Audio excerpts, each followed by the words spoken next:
She paid just $500 for a burned mansion everyone else had written off as a lost cause.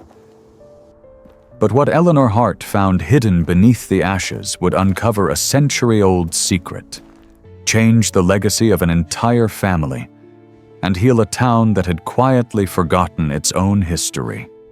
Why did the original owner vanish after the fire? Why was one room mysteriously untouched by the flames? And what was sealed beneath the old oak tree for decades, just waiting to be found? Subscribe to the channel and let us know in the comments where you're watching this video from. Let's get started. At just 43, Eleanor Hart wasn't chasing adventure. She was running from silence. After losing both her parents within the same year, the vibrant marketing executive walked away from city life and into something uncertain when she spotted a listing for an abandoned estate in rural Tennessee. A burned mansion for just $500 something tugged at her soul. It wasn't the price that caught her breath. It was the photo, a charred staircase still standing proudly amid the rubble, defying time and flames. Locals whispered it was cursed. They called it the Hollow House, and most wouldn't dare step foot near it. But Eleanor, grieving yet oddly drawn to the broken beauty of the place, saw something different, not decay, not loss, but memory. The burned walls held stories. The cracked windows still framed something worth seeing. She stood in front of the estate, heart pounding, as if it had been waiting for her. "It's more than wood and ashes," she murmured. "There's something here, something left behind." She had no idea that behind those scorched doors lay a hidden past, and that a single conversation with the former owner would ignite a journey she never expected, one that would restore more than just a house. The first step Eleanor took into the burned mansion echoed louder than she expected. Each footfall on the scorched wood felt like walking across someone else's memories, fragile, blackened, and buried under layers of soot and silence. Armed only with a flashlight and a notebook, she began her quiet survey of what remained. Sunlight filtered through shattered windows, highlighting curls of smoke-stained wallpaper, warped photo frames, and the skeleton of a grand chandelier that had once been the crown jewel of the foyer. It was surreal. This wasn't just an abandoned home, it was a forgotten life, paused mid-sentence by fire and neglect. But something deeper kept tugging at her. Every ruined room seemed to hum with remnants of emotion. In the kitchen, a melted kettle still sat on the stovetop. In the hallway, she found a cracked mirror reflecting her face, and, for a moment, it felt like someone else was looking back. She paused. Why had this place been left to die? That night, Eleanor returned to the local diner where she'd first heard murmurs about the cursed estate.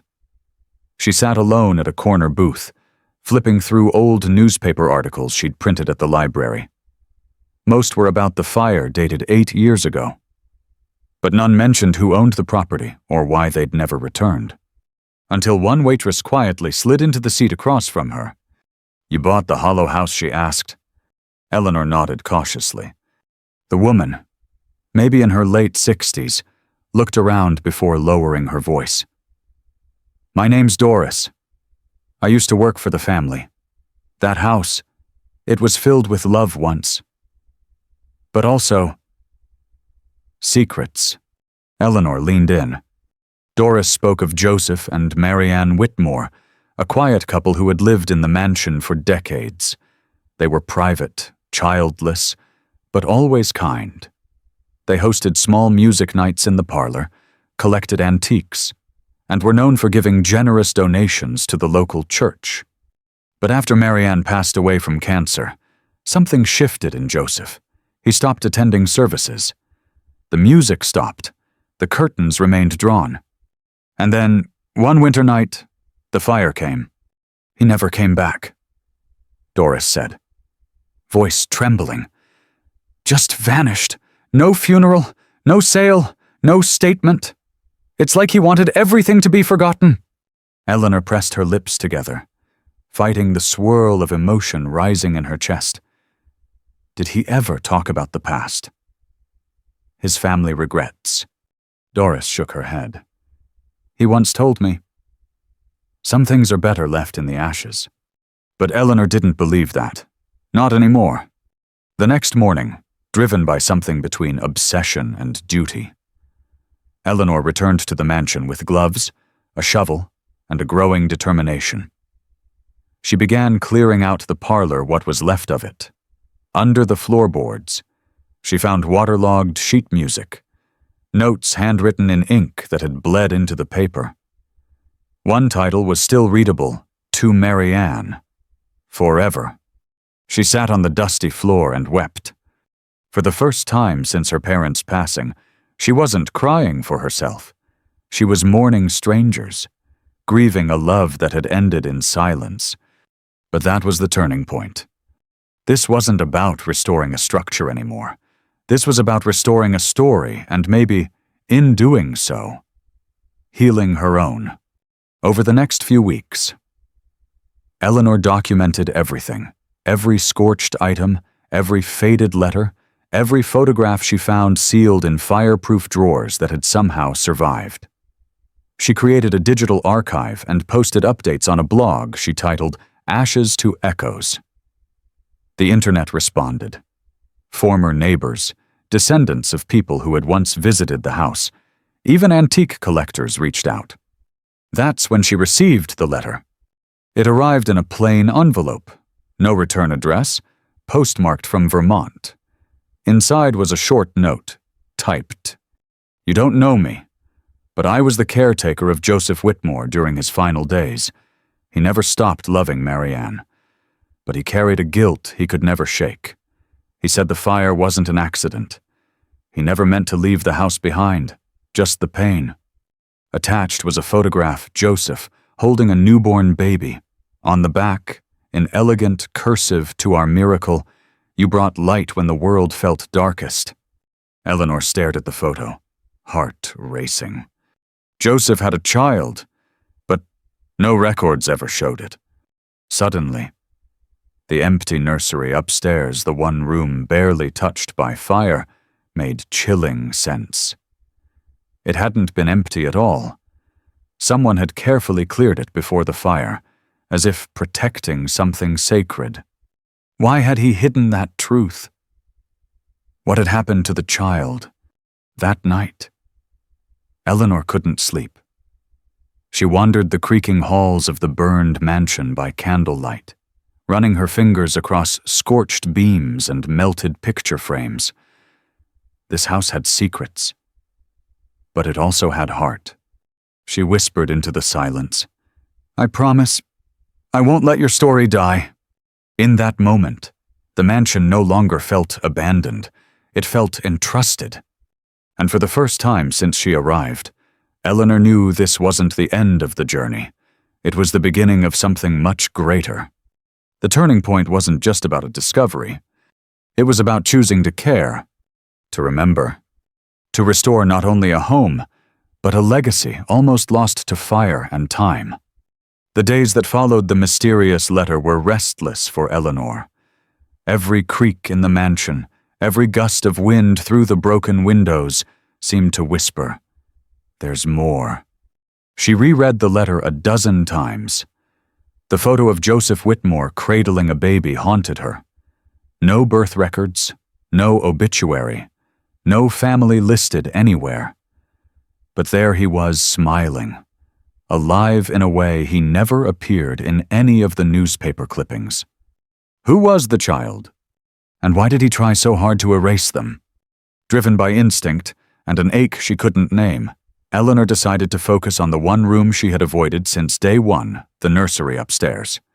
It was the only room relatively untouched by fire. The walls were faintly blue, faded from time and smoke, but the paint hadn't peeled. The floor was dusty but unscorched, oddly preserved, like someone had made sure the fire never reached it. She took a deep breath and stepped inside. At first glance, it looked empty, but her gut said otherwise. She began tapping on the walls, one section at a time. Then, a dull, hollow thud. Her heart skipped. Carefully, she pried back a loose panel near the baseboard. Inside was a small wooden box, wrapped in what appeared to be an old baby blanket, singed but intact. She froze. Hands trembling, she opened the box. Inside were several letters tied in a yellow ribbon, a silver baby rattle engraved with the initials I, Bayou, and a small leather-bound journal with a lock. Eleanor's breath caught. The letters were addressed to Abigail. She carefully opened the first one. It read, "My dearest Abigail, if you are reading this, it means the house has found someone brave enough to listen. I'm sorry for hiding you. I'm sorry the world never knew you existed. But I couldn't protect you both. Marianne was gone, and the grief nearly destroyed me. But your smile, it kept me breathing. I left you in safe hands, the only ones I trusted. But if you ever return, if you ever seek your truth, this is where your story begins." Eleanor sat on the nursery floor in stunned silence. Abigail, a daughter, hidden. But why? Why hide a child? What was Joseph so afraid of? Her thoughts spun wildly. She grabbed the locked journal. It was old and worn. The lock was rusted shut. She'd need help opening it, and she knew exactly who to ask. That evening, Eleanor drove to meet Doris, the retired housekeeper who had first opened the door to the mansion's past. She handed her the box. Doris gasped. "I wrapped that blanket myself. Before the fire." "What happened?" Doris Eleanor pleaded. "Who is Abigail?" Doris hesitated, voice thick with guilt. Joseph loved Marianne more than life itself. But her death, it changed him. He became paranoid. He was convinced someone was watching the house. Who? There were rumors. Doris said, lowering her voice, that Joseph's family had ties to old Southern wealth and debts, not just money, secrets, scandals, he used to say. Marianne and I were the end of the line, but they won't let us be. Eleanor shivered. Doris continued. When Abigail was born, Joseph refused to register her birth. He said it was the only way to keep her safe. One day, she was just gone. He said she'd been taken somewhere safe, but he never told me where. After that, he stopped living. The fire came not long after. Eleanor whispered. He erased his life to protect hers. Doris nodded slowly. But maybe he also hoped someone like you would come. Someone who would care enough to dig. Determined to open the journal, Eleanor returned home and called in a favor from an old college friend, a locksmith and vintage collector named Matthew. He arrived the next morning with tools in hand and curiosity in his eyes. "This is antique," he said, examining the journal. "Late 1800s style lock, but adapted. Someone wanted this sealed." Within minutes, the lock popped open with a soft click. Eleanor held her breath and turned the first page.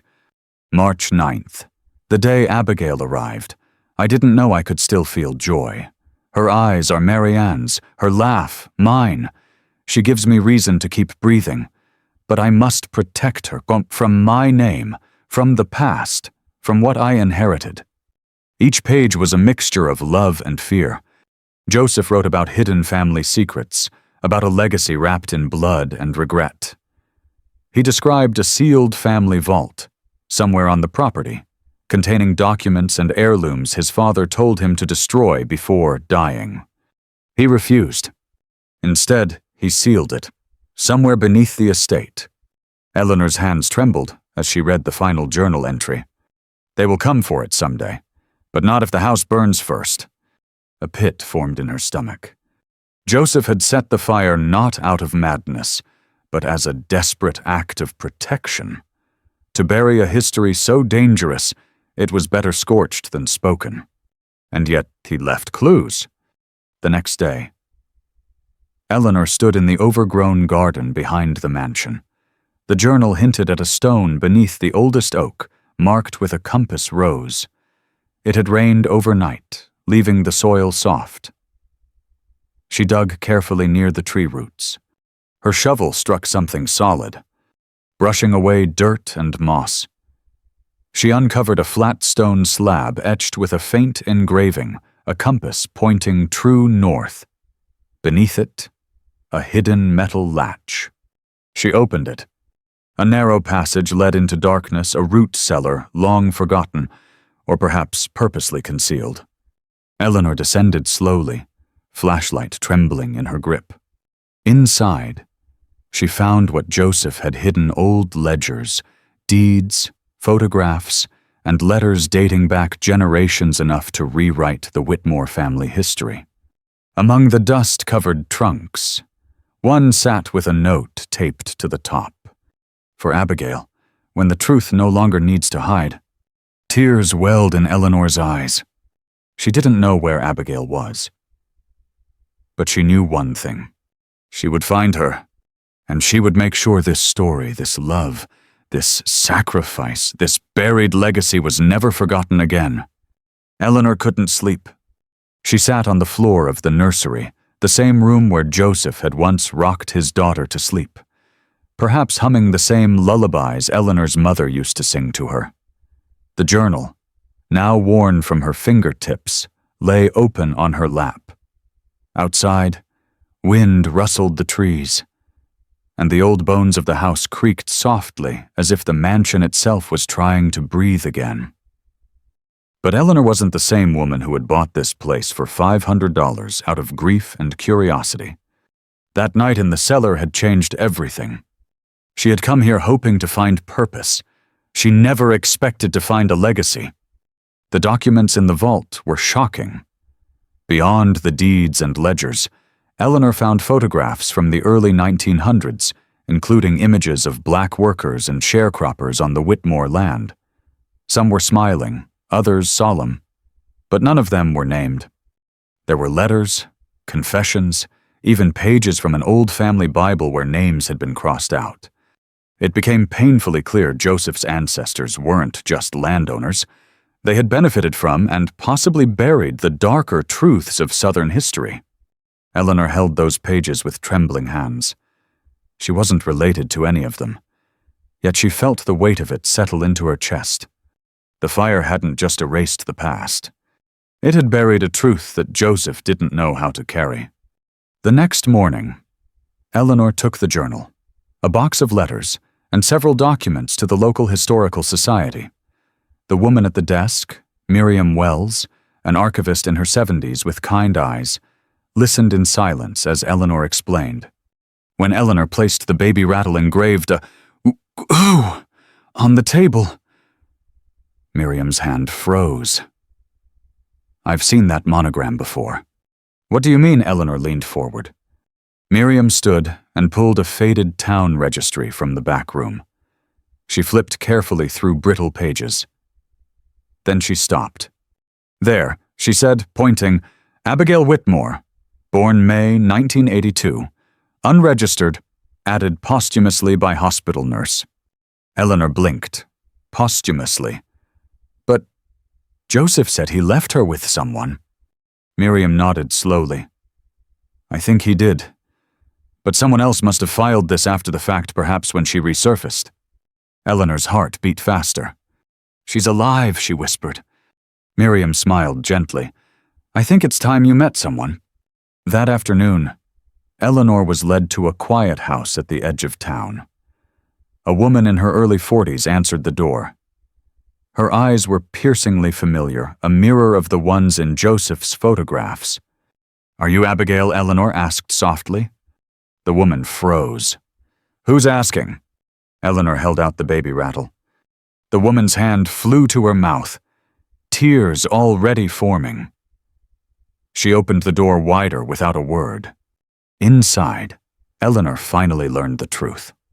Abigail had been raised by a private caretaker, under a different name, after Joseph's breakdown. She had vague memories of lullabies, a house with big windows and soft light, and a man who smelled like tobacco and old books. As a teenager, she'd searched for answers, but the trail always ended in flames. It was as if someone had scrubbed her history clean. Until now, Eleanor shared everything: the letters, the journal, the vault. They sat together for hours, crying, laughing, stunned by the depth of what had been lost and what had survived. But something deeper shifted inside Eleanor during that conversation. She had started this journey thinking she was saving a house. Now, she understood the house had been saving her. Restoring the burned mansion wasn't just about walls and windows anymore. It was about justice, memory, truth. The family secrets buried in the foundation weren't hers, but she had become their keeper, their messenger. For the first time in years, Eleanor felt connected not just to the past, but to people, to healing, to legacy. She didn't feel alone anymore.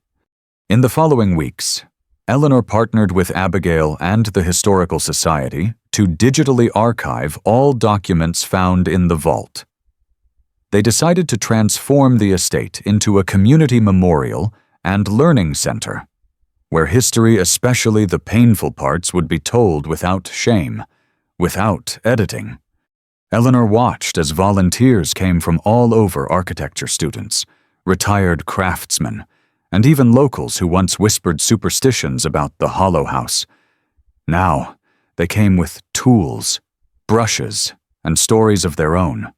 She stood in the foyer one afternoon, sunlight pouring through the restored glass dome, and whispered to the empty space, "You mattered. You all mattered." The house, once silent, now echoed with life again, with footsteps, voices, and purpose. Eleanor's perspective had shifted completely. She arrived broken, clinging to a forgotten place as a distraction from her grief. But through fire, ashes, and mystery, she had unearthed not only the lost legacy of a forgotten family, but also the next chapter of her own life. What began as a restoration project had become a mission of remembrance, not just of people, but of truth. The first time Eleanor stood in the front yard of the mansion, it felt like death. Now, months later, standing in the very same spot, it felt like resurrection. The burned mansion, once called the Hollow House in hushed, fearful tones, had begun to shed its haunting image. Where weeds once choked the foundation, wildflowers now bloomed, planted by volunteers. Where broken glass once glinted like teeth, sunlight now streamed through freshly restored windows. But the most beautiful transformation wasn't in the bricks or the beams. It was in the people. After Abigail agreed to come forward publicly with her story, the project changed overnight. What had been a solo journey for Eleanor quickly became a community movement. The blog Eleanor started, Ashes to Echoes, went viral after she posted scans of Joseph Whitmore's journal. People from across the country reached out: history buffs, descendants of townsfolk, and even those with their own family secrets they had long buried. One message stood out. It came from a teacher in Georgia who had taught Civil War-era history for 30 years. She wrote, "My students don't need another textbook. They need to walk through stories like this, where grief, shame, love, and truth still hang in the air." That message planted a seed. What if the mansion wasn't just a house? What if it was a living museum, a center for truth, storytelling, and healing? Eleanor brought the idea to Abigail, who took a long breath before replying, "That's what my father would have wanted, for it to mean something again, not as a secret, but as a sanctuary." And so, they began building something bigger than restoration. They called it the Whitmore Heritage Project, a non-profit organization dedicated to uncovering forgotten histories, preserving personal legacies, and turning once abandoned spaces into spaces of reflection. They filed the paperwork. They hosted a town hall. They opened the doors. The response was overwhelming. Eleanor remembered one particular afternoon vividly. A group of senior veterans arrived, not to tour, but to build. One man, Harold, in his 70s, said as he lifted a beam, "This place reminds me of a house I ran from when I was 16. Maybe fixing this one will help me make peace with the one I left." Another woman, 82-year-old June, came with her granddaughter and held one of Joseph's letters in her hands like a holy artifact. "My mother used to speak of the Whitmores, but only in whispers. This gives me something to pass down." The house was becoming what Eleanor had dreamed a vessel of voices once lost. But none of this was easy. There were nights Eleanor sat in the old parlor, now cleared of rubble and partially rebuilt, and wondered if it was all too much. The legal hurdles, the emotional weight, the stories that never stopped coming. One evening, she found herself standing in front of the old fireplace, holding a photograph of Abigail as a toddler, the same photo Joseph had hidden in the cellar. Her voice cracked as she whispered, "Why me? Why did I find this house?" From behind her, Abigail answered gently, "Because you were the only one who listened." Eleanor turned. The two women stood in silence, the kind that holds more than words. In that moment, Eleanor understood her grief had prepared her. Losing her parents had hollowed her out. Yes, but it had also created space. Space for empathy, for connection, for legacy. Soon, the restoration turned into a fully immersive experience. Eleanor and Abigail curated the preserved letters, journal pages, and photographs into rotating exhibits not just about the Whitmore family, but about all the people who had touched the estate. Gardeners, cooks, maids, children, neighbors, forgotten voices finally found space to speak. The nursery, once locked away in silence, was transformed into a room of beginnings dedicated to stories of rebirth and second chances. The basement vault, once filled with dust and secrets, became the reckoning room, where hard truths were shared unflinchingly. No part of the mansion was restored for beauty alone. Every room had purpose. The local news ran a story titled, "From Ashes to Action: How Two Women Turned a Burned Mansion into a Beacon of Healing." Soon after, donations poured in.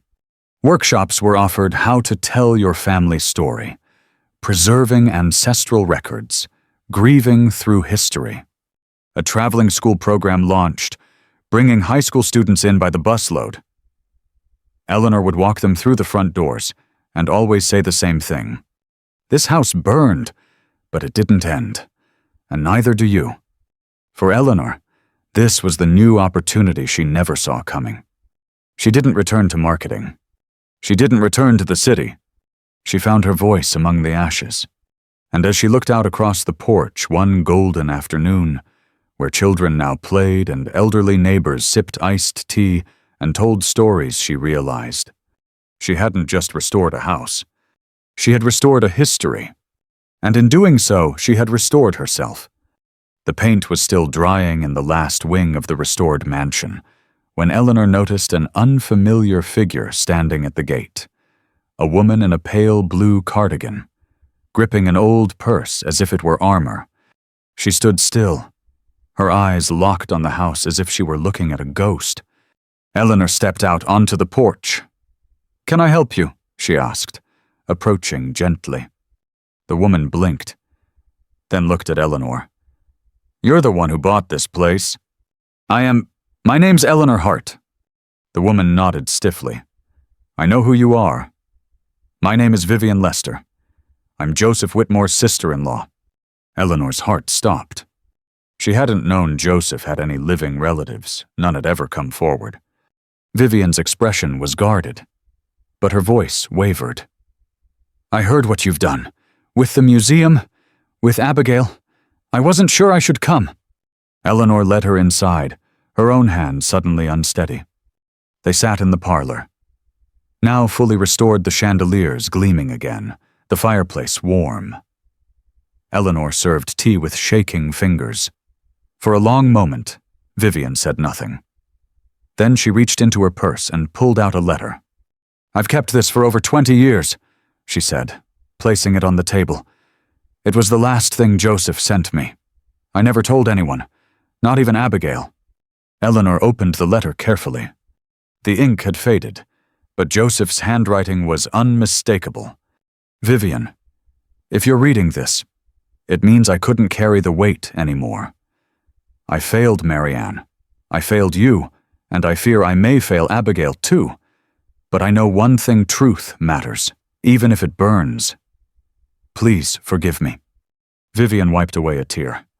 "I blamed Joseph for everything," she whispered. "I thought he'd gone mad, that he destroyed the house out of guilt. But when I saw what you were doing, bringing it all back, telling the full story, I realized maybe he wasn't trying to destroy the truth. Maybe he was trying to bury the lie." Eleanor was silent, her heart thudding. Vivian looked around the room, softened now with fresh curtains and the smell of old wood, polished, new. This place, it broke our family.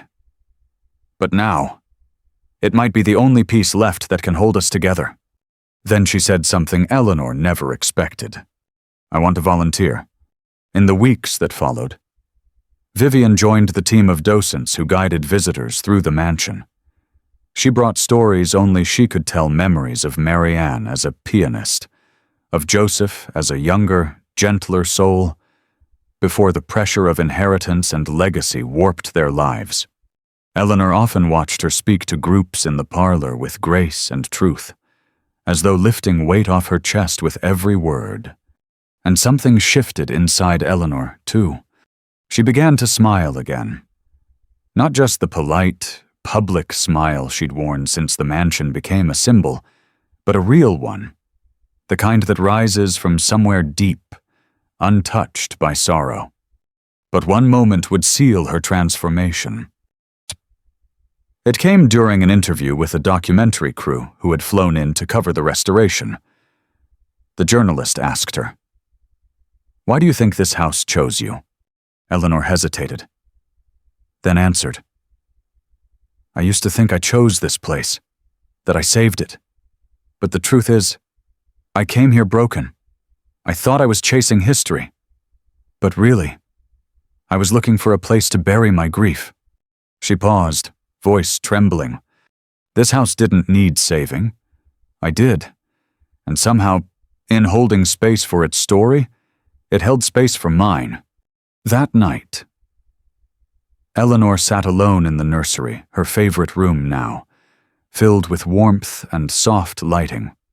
She placed a photo of Joseph, Marianne, and baby Abigail on the windowsill. Then she lit a single candle and whispered, "Thank you for trusting me." And in that moment, she felt a sense of peace that had eluded her for years. No more running. No more guilt for surviving. Just grace. Eleanor's character had transformed beyond what even she recognized. The woman who had once felt unanchored, directionless, filled with aching silence, had become a keeper of stories, a bridge between past and future, a voice for those long unheard. She no longer avoided mirrors. She no longer feared empty rooms. She had learned that healing doesn't mean forgetting. It means remembering with open eyes and an open heart. Autumn had arrived quietly, brushing the trees surrounding the old Whitmore mansion with golden fire, as if nature, too, had chosen to honor what was once lost and now found again.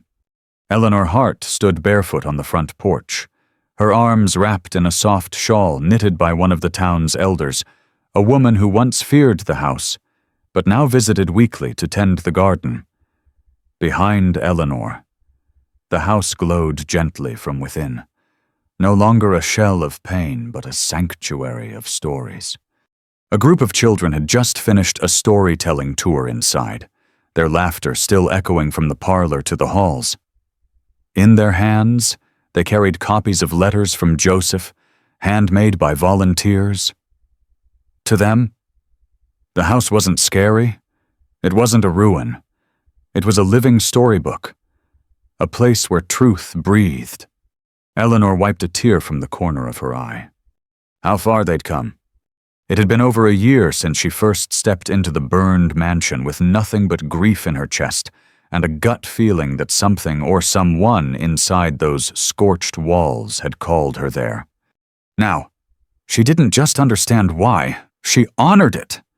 She walked slowly to the backyard, now transformed into a reflection garden. Roses, lavender, and forget-me-nots bloomed beneath restored lanterns and a hand-carved bench that read, "From ashes we rise."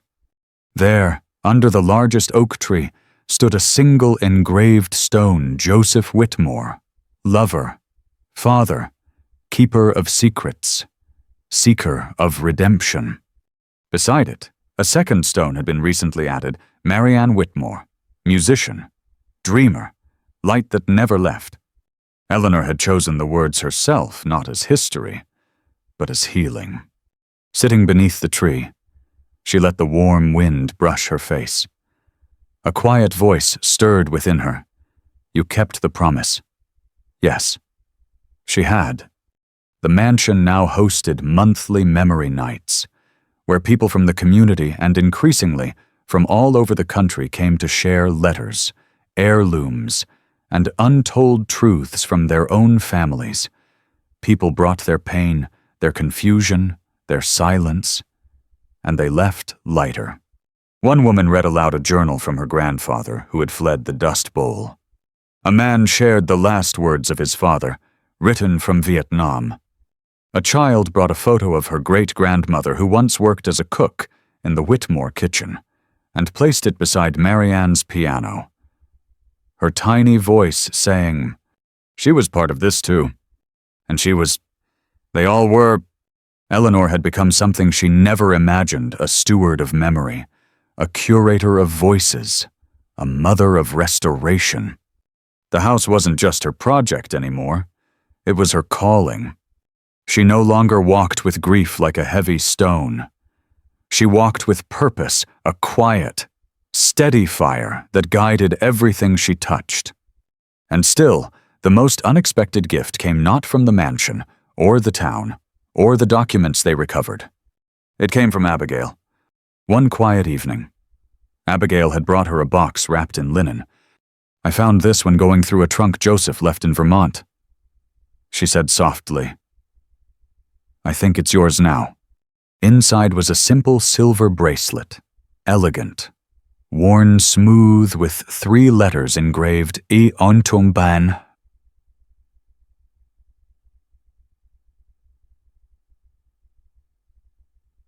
Eleanor Hart Whitmore. Eleanor gasped. "He never forgot you," Abigail said. "You were the one he was waiting for, the one who would finish what he couldn't." Eleanor clutched the bracelet to her chest, overcome, not because of the name, but because she finally believed it. The mansion was no longer just a monument to a man or a mystery. It was a lighthouse for those who'd lost their way, for those who feared their past, for those who longed for peace in their own stories. And every visitor who walked through its doors carried something home. Not just history, hope.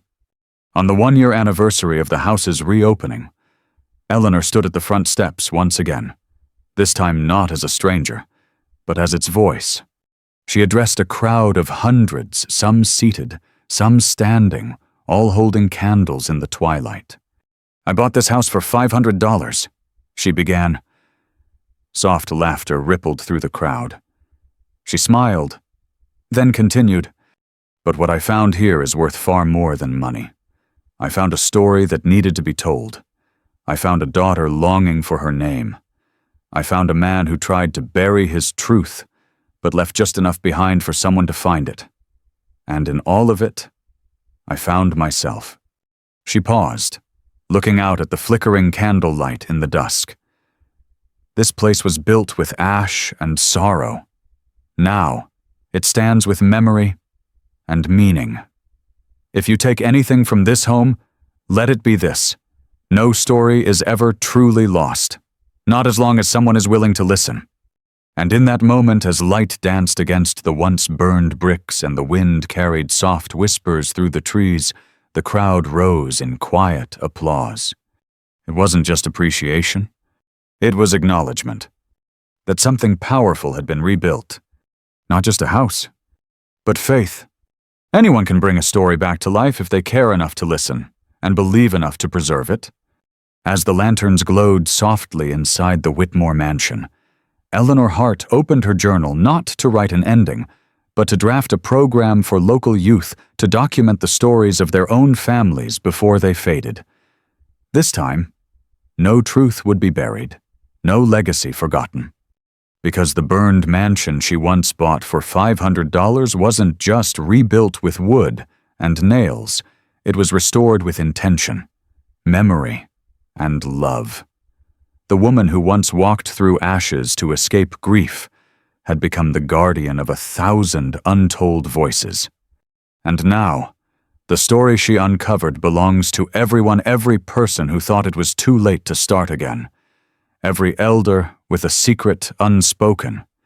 Every soul who ever feared their past was too heavy to carry. For Eleanor and those who will follow, the past wasn't something to run from. It was the path home. The end. Up next, 2 more unforgettable stories that will stay with you. Click to keep exploring, and don't forget to hit subscribe if you believe that no story should be left behind.